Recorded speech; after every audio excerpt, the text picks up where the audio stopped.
2026 ரிஷபம். இந்த 2026 ரிஷபம்ன்றதுமே ரொம்ப ஒரு முக்கியமான ஒரு காலகட்டம்னா அது 2026 ரிஷபத்துக்கு மட்டும்தான் உண்டு. ஏன்னா கடந்த காலம் எல்லாமே ரிஷபராசிக்குங்கிறது அந்த ஒரு ஏமாற்றத்தை சந்திக்கிறதுக்கு உண்டான அமைப்புங்கிறதோ, இல்லாட்டி பார்க்குற இடத்துல போகிற இடத்துல ஒரு சில தடை தாமதம் ஏற்படுறதுங்கிறதோ, மன உளைச்சல் அதிகமாக ஆகிறதுங்கிறது, இல்லை மெடிக்கல் ரீதியான ஒரு சில செலவு, மருத்துவ செலவு கொஞ்சம் அதிகமாக ஆகிறதுக்கு உண்டான ஒரு அமைப்புங்கிறது இதுக்கு முன்னாடிங்கிறதுமே இருந்திருக்கும், சரி இருந்திருக்காது.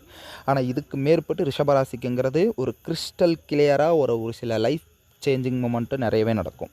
அது என்ன மாதிரினா, அந்த ஒரு தொழில் ரீதியான தடை நீங்கி தொழில் ரீதியான ஒரு வளர்ச்சிகள் ஆகிறதுங்கிறதோ, இல்லை 3வது மனிதர்களால் ஒரு சில லாபகரமான ஒரு சில வாழ்க்கை வாழ்கிறதுக்கு உண்டான அமைப்புகள் அமைகிறதோ, இல்லாட்டி முன்னோர்கள் சாபம் நீங்கி அவங்களுக்கு திருமண ரீதியான ஒரு முயற்சிகள் செஞ்சாலும் அந்த திருமணங்கிறதுமே என்றைக்குமே கைகூடி வரும். ஏன்னா இந்த மற்ற ராசிகள் இல்லாமல் ரிஷபராசிக்குங்கிறது ஒரு அம்சம். 2026 ஒரு சில திருமணத்துக்கு உண்டான ஒரு சில முயற்சிங்கிறதுமே தன் ஜாதக ரீதியாக நடக்கிறதுக்கு உண்டான அமைப்பு நிறையவே இருக்குது.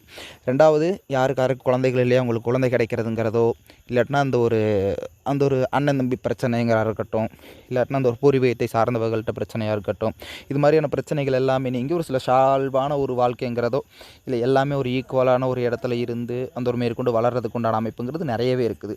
ஸோ இதுக்கு மேற்பட்டு பண்ணுறதை தெளிவாக செஞ்சால் மட்டும் போதும், சரிங்களா? ஆனால் முடிஞ்ச வரைக்கும் துர்க்கை அம்மன் வழிபாடு வைக்கிறதுங்கிறது ஓரளவுக்கு சிறப்பு.